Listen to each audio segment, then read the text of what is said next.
Hey there! Welcome back to Reddit Dating, best channel for cheating stories. Make sure to like and subscribe the channel for more spicy stories. My 31 male wife, 28 female said she doesn't love me anymore and wanted to end the marriage.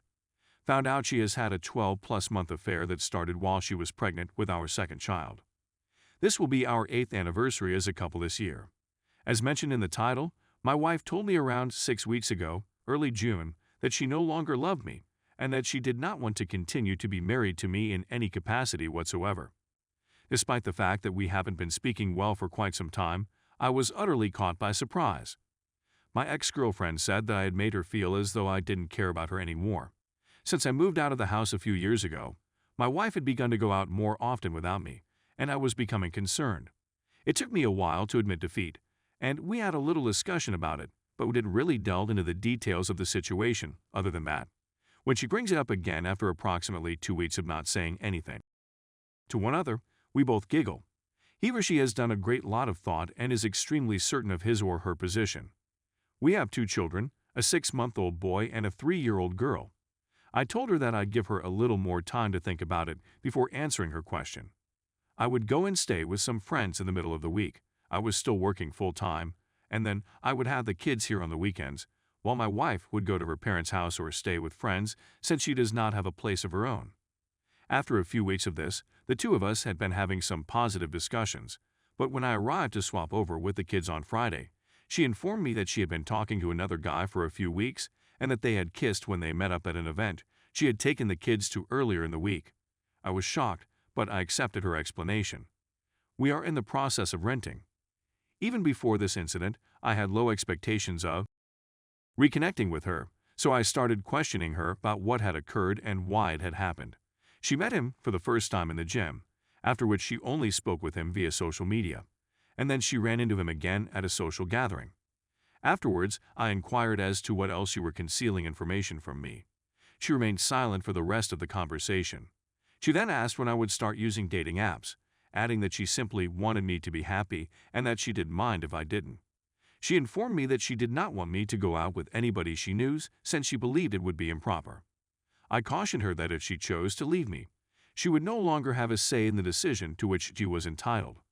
After that, she got really upset and I should avoid from joining anything right away, instead giving it some time and talking to her when I do join anything, if at all possible.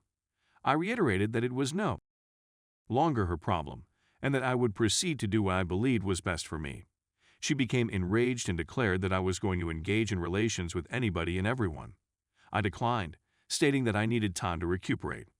She stated that she did not believe me and that I would most likely be on the show the next day. She was quite irritated by the discourse. I questioned her about why she was so concerned about me talking to other females, given that she was about to leave me. I inquired as to if there was anything she was withholding from me. She answered no, but I persisted in my demands. Finally, she admitted that she has been cheating on me with a mutual acquaintance since May of this year. That means she would have been roughly 6 weeks pregnant with our baby at the time of the incident. For me, there were a lot of mixed emotions, astonishment, rage, and despair. She said that she would cheat when she claimed to be going to the gym in the evenings or when she claimed to be out with other female friends, among other things. She also stated that he would come over to our house and sleep on our marital bed/couch in the living room, etc. Throughout the working day, because he worked at various times throughout the day, sole trader. She stated that they were doing it many times a week at various periods throughout the year. I'm in a state of complete devastation. I have severed all ties with this friend, have banned him from all social media platforms, and have no desire to see or speak with him again. My wife claims that there was simply a physical connection and that there was no emotional connection, but it's difficult not to believe that after all this time, I had entire faith in her, and it was only in the final few months that I began to have suspicions about her.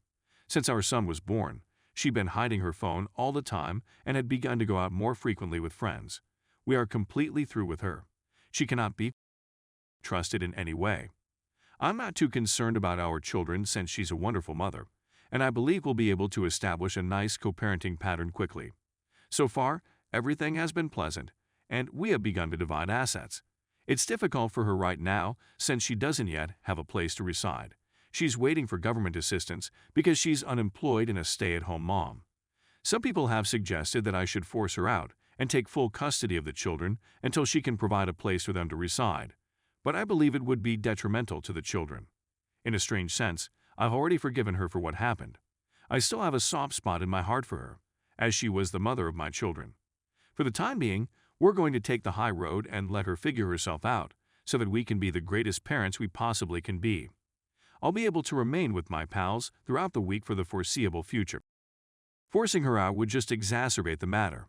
She has already moved on, and I have come to terms with the fact that she has ended our marriage.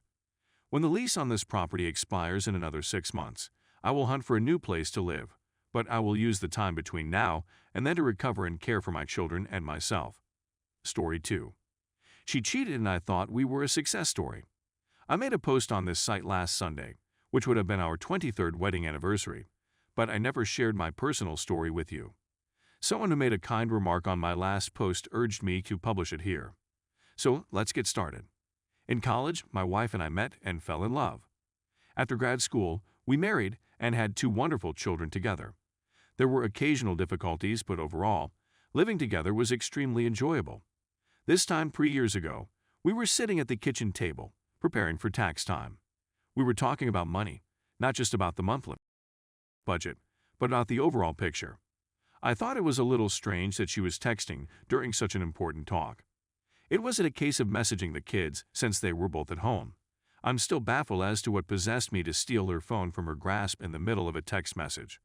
I had no idea what was going on, at least not consciously, until now. I dashed into the other room with the phone and closed the door as soon as she had a look of dread on her face. The text message was about organizing a weekend getaway in Vegas with her assistant principal. I was completely taken aback. He could hear her slamming the door and cursing and crying. I sent a text message to the man claiming to be her. For example, I typed something along the lines of "I can't wait to get between the covers with you again." His response revealed they had been sleeping together. While trapped in the room, I called my brother. He invited my wife to spend a couple nights with him. After a few months of my living aboard the boat, we decided to attempt to work things out. We attended weekly group and individual treatment sessions. For over a year, we each took 2 courses. Several ground rules were set. One of the stipulations was she couldn't contact AP again. It was a sacrifice since she had no other career or social connections to him. It was a struggle, and I was filled with fury, worry, agony, hope, and despair. Things started to revert to pre-crisis levels. With her, I rediscovered my pleasure in life. I thought we were a success story. I used to examine our phone provider's call history for AP number without her knowledge or agreement. With time, I found myself searching less and less. I searched again a year later, this time without skepticism, and there it was. 2 calls lasted less than a minute each, followed by 2 calls lasting over 30 minutes. When I called AP number, I got his voicemail. I figured it was improper to leave a recorded message for him, so I hung up. I was stunned. The re-established confidence evaporated in an instant.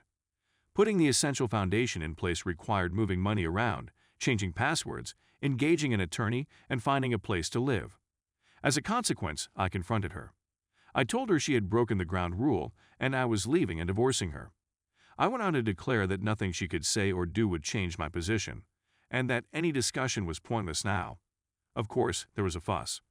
I haven't seen my family in over a year. We get along well as co-parents, and the divorce process went well. Our kids are happy and healthy. They are achievements, I guess.